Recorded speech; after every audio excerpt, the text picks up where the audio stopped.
Welcome back, everybody. It's not winter, but of course it is cold, and that means it's time not only for home and car winterization, but pet winterization as well.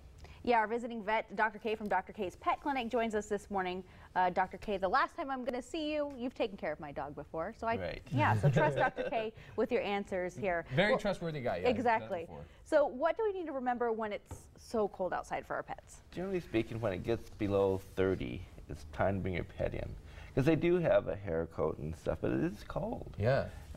Probably the biggest thing to remember is the water supply, because if that water freezes over, there's like no water, and so you need to either you can purchase like warmed water heaters, and they don't cost very much.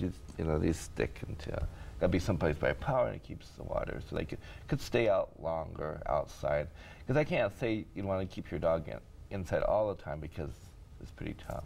And the good thing about it, when it's cold outside, I've noticed with my dog, is at least in the middle of the night when she has to go outside when it's cold, she comes back inside a lot faster than she normally does, because she wants to get back inside the warm bedroom. And one other thing you'd mentioned about the water bowls when we were talking before the show was, I guess, just like in the Christmas story with the getting your tongue stuck to the flagpole, that could be an issue too if you have metal bowls, if it's outside and you know it's cold, metal's not the greatest thing, because you don't want your animal's tongue to get stuck on the cold metal, so it's better to use plastic. Okay.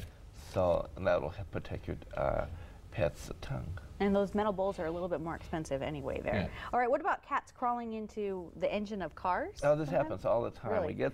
It gets cold, and you drive in your garage, and you turn your car off, and the cats aren't stupid. And so they're going to go and they sit on the housing of the motor. The only trouble is they stay there, and so when you come back to this time of year especially, until they get used to things, you want to make sure you thump that hood so that they'll run out of there, because we see multiple cats getting hung up in the fan belts, and it's not a very good sight, I guarantee you. And you'd especially hate it when it's your own cat that you love. You want to make sure that you give them the chance to get out of there and everything. That's the common thing that happens. And speaking of cars in the summer, we always talk about how you don't want to leave your pets in the car because it's so hot and it's just like an oven.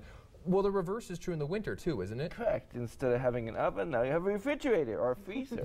And so, it's not so bad this time of year because you're still okay, but it gets closer below zero, and certainly that's way too cold for your pet to be outside. And then this last tip, using a leash.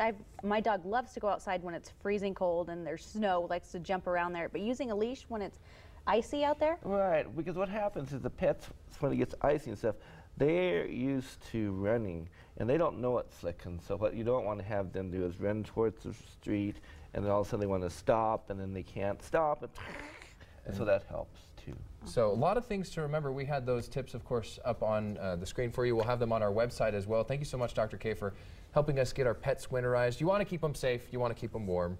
That's the stuff to remember. Thanks so much, Dr. K.